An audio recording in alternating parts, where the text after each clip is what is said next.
The Greco-Turkish War was a conflict that lasted from 1919 to 1922 between Greece and Turkey. The war was fought over a variety of issues, including territorial disputes, the fate of Greek and Turkish minorities living in each other's countries, and the ambition of the Greek government to restore the Byzantine Empire by retaking the city of Constantinople. The war ended with the Treaty of Lausanne, which was signed on July 24, 1923. However, an earlier treaty, the Treaty of Sèvres, had been signed in 1920 but was never ratified. The Treaty of Sèvres was significant because it marked a turning point in the Greco-Turkish War and had far-reaching implications for the Middle East. The Treaty of Sèvres was signed on August 10, 1920, between the Ottoman Empire and the Allied powers. The Ottoman Empire was one of the central powers in World War I and had been defeated by the Allied powers. The treaty was signed in the aftermath of the Greco-Turkish War, which had begun in May 1919. The war had been provoked by the Greek government's decision to invade Turkey and occupy Constantinople. The Treaty of Sèvres addressed a variety of issues related to the aftermath of World War I.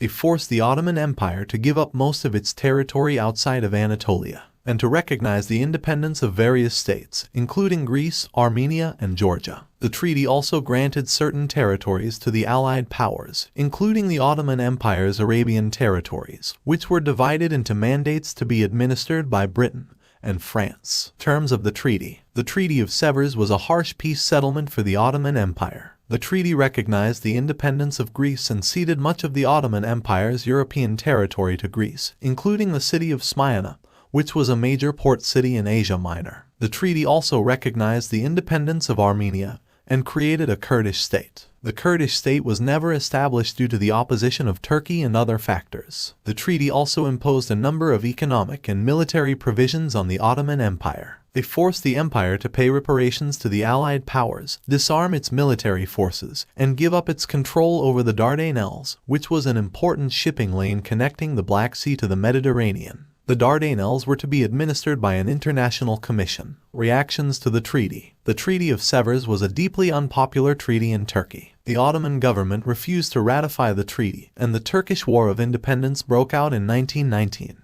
The war was led by Mustafa Kemal Ataturk, who emerged as the leader of the Turkish nationalist movement. Ataturk was able to rally the Turkish people behind him and successfully defeated the Greek invasion of Turkey. The Treaty of Sèvres was never implemented because of the Turkish War of Independence. Instead, it was replaced by the Treaty of Lausanne in 1923, which recognized the independence of Turkey and established the borders of modern-day Turkey. The Treaty of Lausanne also abolished the Ottoman Empire and recognized the Republic of Turkey as its successor state. Legacy of the treaty. The Treaty of Sèvres had far-reaching implications for the Middle East. The treaty's provisions for the creation of a Kurdish state were never implemented, and the Kurdish people have continued to struggle for autonomy and independence. The treaty's recognition of the independence of Armenia was also controversial, and led to tensions between Armenia and Turkey that continue to this day. The treaty's imposition of economic and military provisions on the Ottoman Empire was seen by many as a continuation of Western imperialism.